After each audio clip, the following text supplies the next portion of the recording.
पुण्यापासून तर संभाजीनगर हा नवीन आपण एक्सप्रेस हायवे बांधतोय। हा 16,318 कोटीचा आहे। पहिला जो आहे तो पुणे अहमदनगर संभाजीनगर, त्याच्यावर पूल वगैरे बांधून 2,000 कोटी खर्च करणार। अहमदनगरच्या बाहेरून बीड जिल्ह्यातून मग तो संभाजीनगरला ग्रीनफील्ड हायवे आहे। हा 16,318 कोटीचा आहे। पुणे ते संभाजीनगर 2 तासात, संभाजीनगर वरून नागपूर 2.5 ते पावणे 3 तासात, हडपसर टू यवत 5,262 कोटी रुपयाचा, डेव्हलपमेंट ऑफ कळंबोळी जंक्शन 770 कोटी, हे 27,000 कोटी रुपयाची कामं त्यांना दिलेली आहे। आज या वर्षात काही कामं मंजूर केलेली आहे ती फक्त मी आपल्या समोर सांगतो।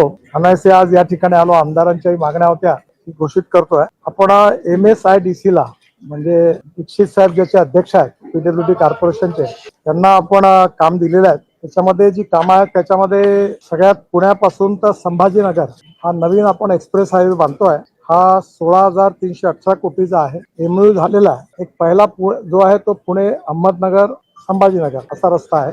तो रस्ता पूर्ण चांगला करणार, त्याच्यावर पूल वगैरे बांधून 2,000 कोटी खर्च करणार। आणि या व्यतिरिक्त आपल्याला दुसरा रस्ता जो आहे तो आपल्या शिक्रापूर तिथून आपण पुन्हा नवीन हायवे डायरेक्ट करू। अहमदनगरच्या बाहेरून तिकडनं डायरेक्ट बीड जिल्ह्यातून मग तो संभाजीनगरला ग्रीनफील्ड हायवे आहे। हा 16,318 कोटीचा आहे। याच्यामध्ये सगळ्या गोष्टी जवळपास पूर्ण झाल्या। आता याच्यातला तिथे टोल आहे, त्याचा निर्णय फक्त व्हायचा आहे। तो झाला, त्याला 2-3 वर्षाचा त्याला कालावधी अजून आहे, तो शिफ्ट करायचा आहे। तो झाला की एक काम सुरू होईल। हा यामुळे पुणे ते संभाजीनगर 2 तासात आणि संभाजीनगर वरून नागपूर 2.5 ते पावणे 3 तासात, म्हणजे साधारणतः पुणे नागपूर असा हा एक्सप्रेस हायवे होईल। त्याचबरोबर तळेगाव चाकण शिक्रापूर एलिव्हेटेड हा खाली रस्ता आहे, वरती त्याच्यावर फ्लायओव्हर आहे, त्याच्यावरती फ्लायओव्हर एकाच पिलरवर, आणि वरती मेट्रो आहे। हा 4,207 कोटी रुपयाचा आहे। आणि याचं भूमिपूजन आता इलेक्शन आटपलं की सगळं काम मंजूर झालेलं आहे आणि टेंडर पण जवळपास मंजूर झालेलं आहे। याचं भूमिपूजन त्याच्यानंतर होईल। याच्या व्यतिरिक्त हडपसर टू यवत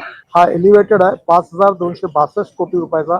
याचंही पण लँड ॲक्विजिशन सुरू आहे, याचं DPR सुरू आहे आणि कॅबिनेट अप्रूव्ड याचं आता इश्यू झालेला आहे। आणि साधारणतः हाय पण पुढच्या इलेक्शन नंतर काम सुरू होईल। हडपसर टू यवत हा एलिव्हेटेड आहे। हा तसाच आहे, एका याच्यावर 2 फ्लोअर, 3 मजली फ्लायओव्हर।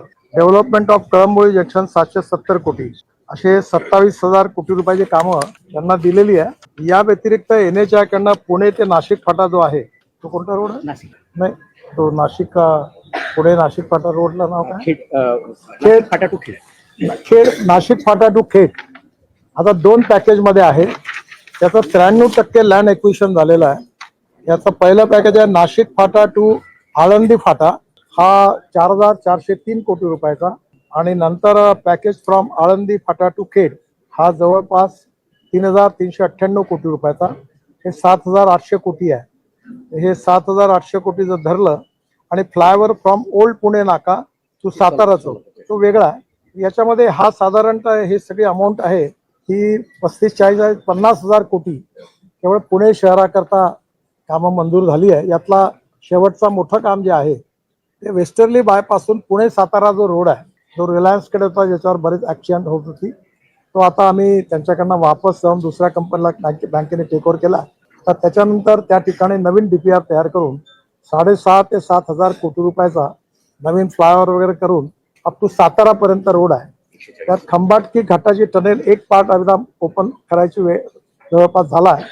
त्यामुळे पुणे सातारा हे पुन्हा 7,000 कोटी असं धरून एक साधारण 50,000 कोटीची कामं ही पुणे शहरातली आहे, ती येत्या 3 महिन्यात सुरू होतील। नागपूरमध्ये नागपूर काटोल सेक्शन हा 9 किलोमीटरचा, नंतर काटोल बायपास, नंतर जाम बायपास, नंतर नागपूर भंडारा सेक्शन 6 लेन हा 2,000 कोटीचा। कन्स्ट्रक्शन ऑफ अवत्राम घाट हा मराठवाड्यातला आहे, चाळीसगाव आणि औरंगाबाद संभाजीनगरच्या मध्ये, त्याची किंमत आहे 2,800 कोटी रुपये।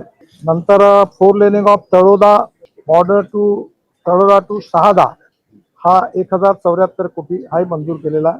4 laning of Taloda border section to Shahada झाला, हे 2 आहे शिवपूर पर्यंत, हा पुन्हा 1,404 म्हणजे एकंदर 2,500 कोटीचा हा प्रोजेक्ट आहे, तोही मंजूर झालेला आहे। 4 laning of Taloda border section from Chopda to Yawal हा पुन्हा 1,245 कोटी रुपयाचा आहे।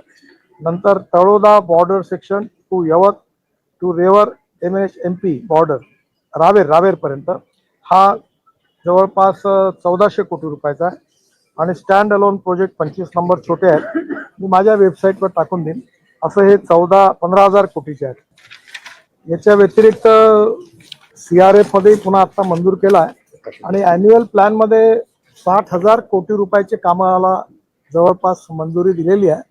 त्याची लिस्ट आहे, त्यातले 20,000 कोटी आता सध्या अप्रुव्हल स्टेजमध्ये आहे. बाकी ज्याचं लँड ॲक्विजिशन वगैरे टोटल जर केली तर हे सगळे मिळून जवळपास 1.5 लाख कोटी रुपयाची कामं या वर्षात महाराष्ट्रात मंजूर झालेली आहे आणि यातली जवळपास 50,000 कोटी रुपयाची कामं आपण PWDच्या कॉर्पोरेशनला आपण दिलेली आहे आणि ही कामं येत्या 3 महिन्यात पुण्याच्या आसपासचे ते सगळे सुरू होतील.